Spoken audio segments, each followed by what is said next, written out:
اعوذ باللہ من الشیطان الرجیم بسم اللہ الرحمن الرحیم رب اشرح لی صدری ویسر لی امری واحلل عقدۃ من لسانی یفقہوا قولی۔ ریاض الصالحین حصہ اول، احادیث نبی صلی اللہ علیہ وسلم۔ نماز جنازہ میں پڑھی جانے والی دعاؤں کا بیان۔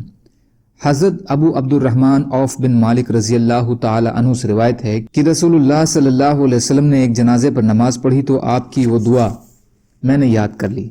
آپ فرماتے تھے کہ اے اللہ، اس کو بخش دے، اس پر رحم فرما، اس کو عذاب سے عافیت دے اور اس کو معاف کر دے، اس کی مہمان نوازی اچھی کر، اس کی قبر وسیع کر دے، اس کو پانی برف اور اولوں کے ساتھ دھو دے، اس کو گناہوں سے اس طرح صاف کر دے جیسے تو نے سفید کپڑے کو میل کچیل سے صاف کر دیا، اور اس کو اس کے دنیاوی گھر کے بدلے میں بہتر گھر اور اس کے گھر والوں سے بہتر گھر والے اور اس کی بیوی سے بہتر بیوی عطا فرما، اور اس کو جنت میں داخل کر اور اس کو قبر کے عذاب اور جہنم کی آگ سے بچا۔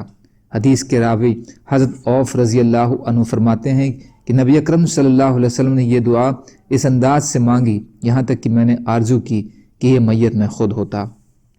مسلم شریف۔ حضرت ابو ہریرہ، حضرت ابو قتادہ رضی اللہ تعالی عنہم اور ابو ابراہیم اشہلی اپنے باپ سے جو صحابی ہیں روایت کرتے ہیں کہ نبی اکرم صلی اللہ علیہ وسلم نے ایک جنازے پر نماز پڑھی تو اس میں دعا فرمائی کہ اے اللہ، ہمارے زندہ اور مردہ کو، ہمارے چھوٹے اور بڑوں کو، ہمارے مردوں اور عورتوں کو، ہمارے حاضر اور غائب سب کو بخش دے۔ اے اللہ، ہم میں سے جس کو تو زندہ رکھے تو اسے اسلام پر زندہ رکھ، اور ہم میں سے جس کو تو موت دے اس کو ایمان پر موت دے۔ اے اللہ، ہمیں اس کے ثواب سے محروم نہ کرنا اور اس کے بعد کسی آزمائش سے دوچار نہ کرنا۔ اس کو ترمذی نے حضرت ابو ہریرہ اور اشہلی کی روایت سے، اور ابو داؤد نے حضرت ابو ہریرہ اور ابو قتادہ رضی اللہ عنہ کی روایت سے بیان کیا ہے۔ امام حاکم نے کہا ابو ہریرہ رضی اللہ عنہ کی حدیث بخاری اور مسلم کی شرط پر صحیح ہے۔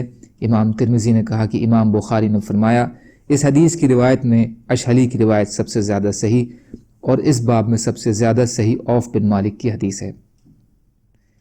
حضرت ابو ہریرہ رضی اللہ تعالیٰ عنہ سے روایت ہے کہ میں نے رسول اللہ صلی اللہ علیہ وسلم کو فرماتے ہوئے سنا کہ جب تم میت پر نماز پڑھو تو نیک نیتی کے ساتھ اس کے لیے دعا کرو۔ ابو داؤد۔ پہلے راوی سے ہی روایت ہے کہ نبی اکرم صلی اللہ علیہ وسلم نے جنازے پر نماز میں یہ دعا پڑھی، یا اللہ، تو ہی اس کا رب ہے، تو نے ہی اسے پیدا فرمایا، تو نے ہی اسے اسلام کی ہدایت عطا فرمائی، اور تو نے ہی اس کی روح قبض فرمائی، اور تو ہی اس کے پوشیدہ اور ظاہر اعمال کو سب سے زیادہ جانتا ہے۔ ہم تیرے پاس اس کے سفارشی بن کر آئے ہیں، تو اس کو بخش دے۔ ابو داؤد۔ حضرت واصلہ بن اسقع رضی اللہ تعالیٰ عنہ سے روایت ہے کہ ہمیں رسول کریم صلی اللہ علیہ وسلم نے ایک مسلمان آدمی کی نماز جنازہ پڑھائی تو میں نے آپ کو یہ پڑھتے ہوئے سنا کہ اے اللہ، فلاں بن فلاں تیری امان میں اور تیری حفاظت کی پناہ میں ہے، اور تو اس کو قبر کی آزمائش اور جہنم کے عذاب سے بچا، تو وعدہ کو پورا کرنے والا اور تعریف کے قابل ہے۔ اے اللہ، تو اس کو بخش دے اور اس پر رحم فرما، بے شک تو بہت بخشنے والا بڑا مہربان ہے۔ ابو داؤد۔